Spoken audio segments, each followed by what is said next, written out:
I'm Melissa.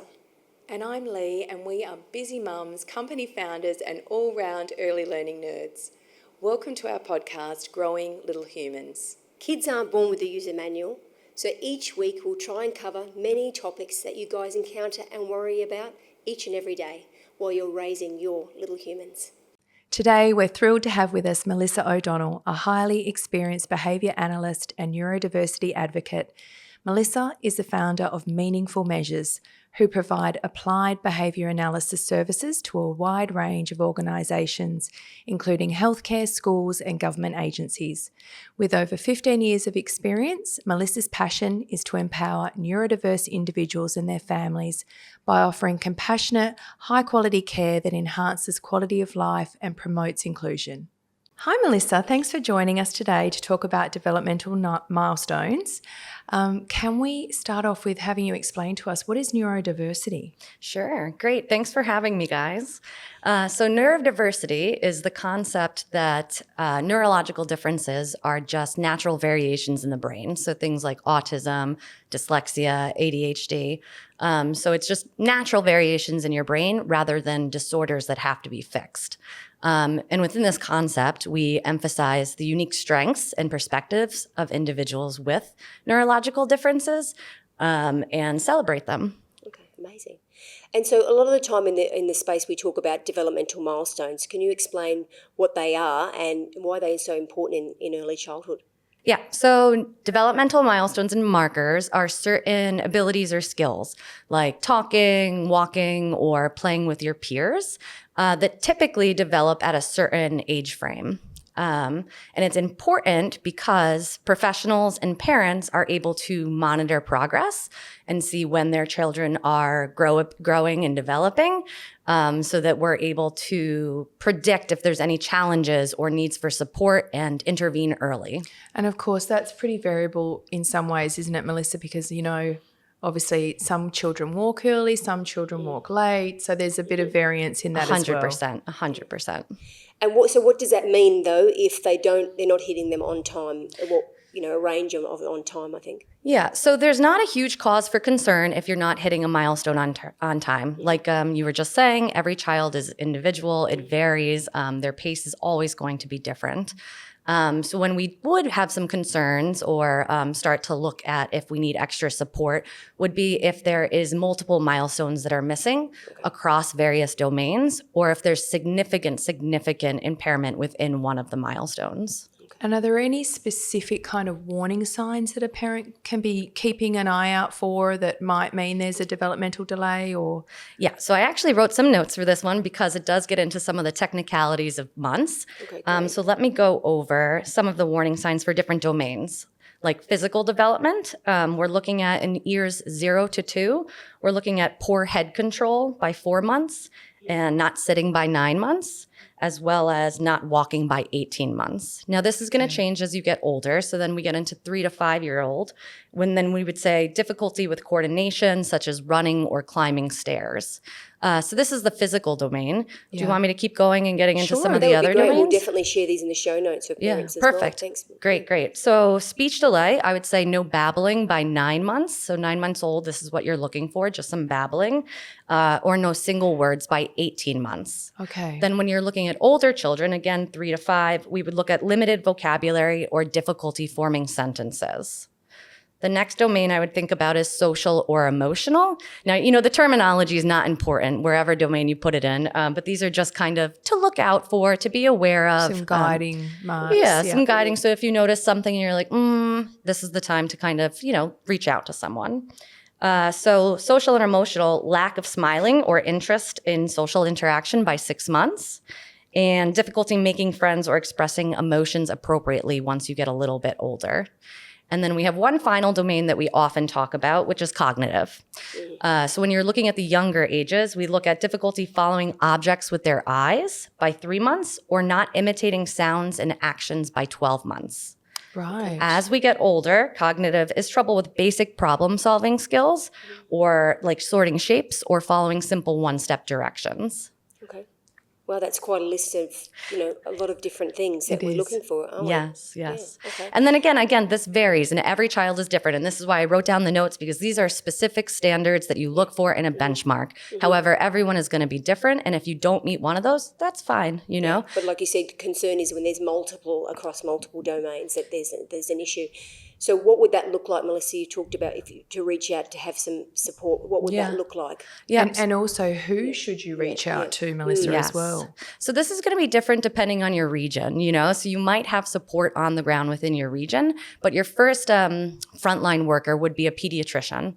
If you have a developmental or behavior pediatrician in your country or region, that would be fantastic. If you don't, a regular pediatrician or physician.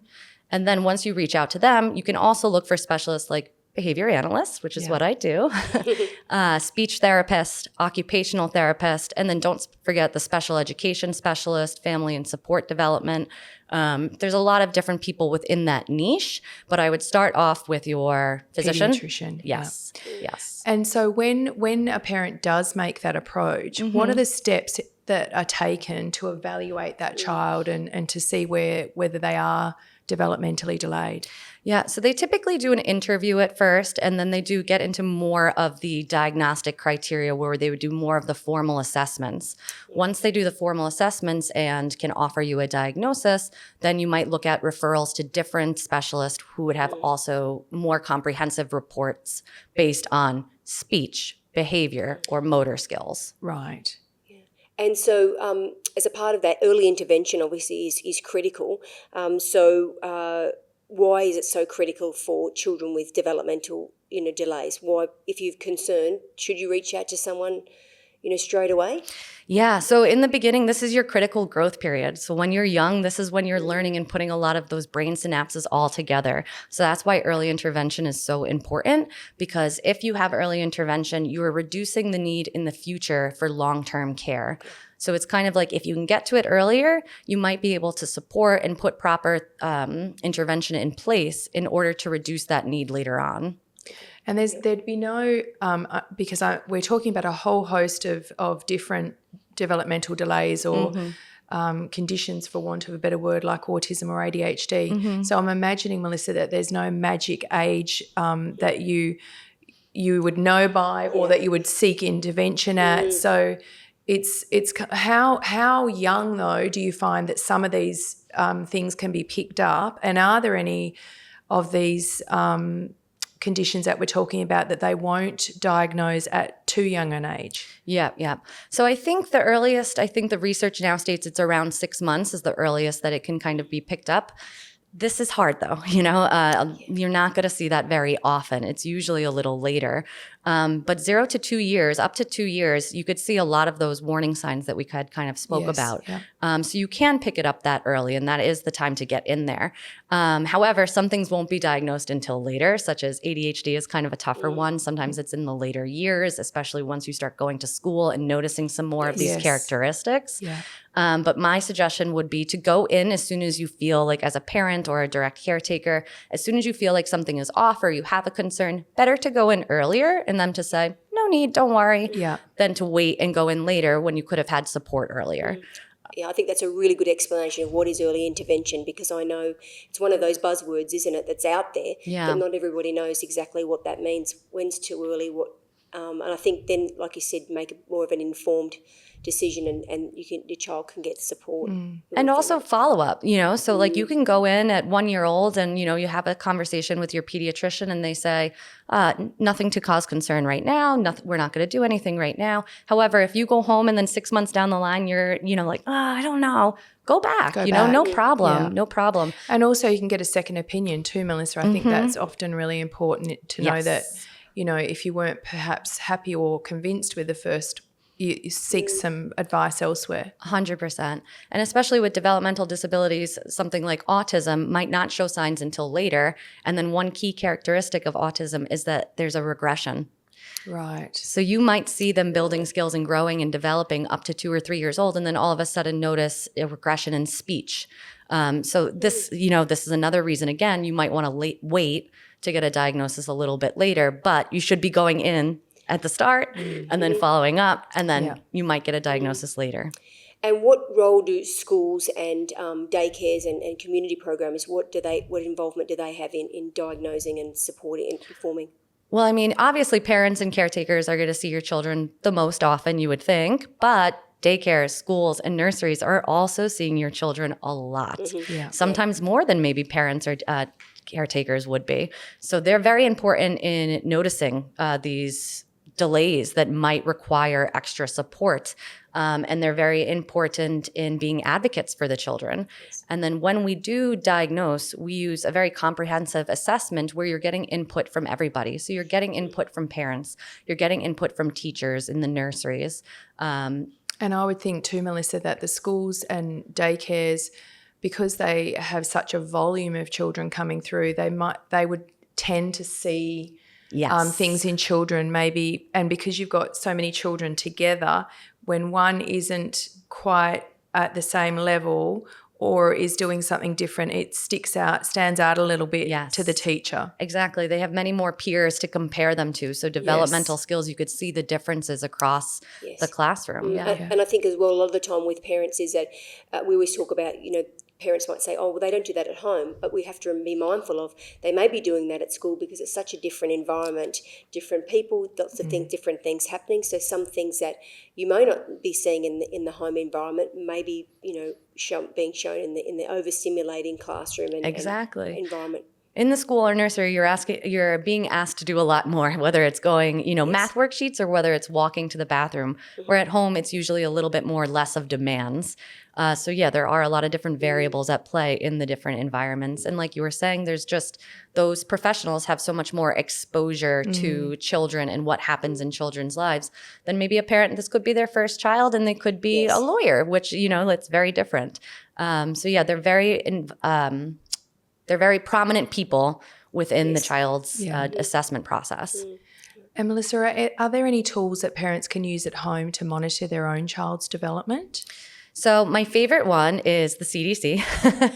The CDC has a website that has all the developmental milestones and markers. So that's an easy one to go to. And they also have an app. So I think that's really handy and very cool. So I would suggest the CDC as your main resource. And then also your community.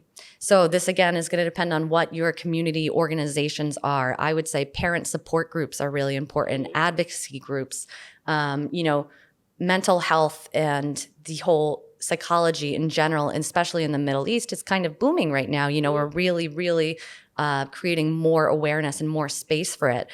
So being aware of what is available to you as a resource or support within that community, I think is like a great way to start. And that could be as silly as Facebook groups, you wouldn't normally say, I'm not going to get my medical advice from the Facebook group.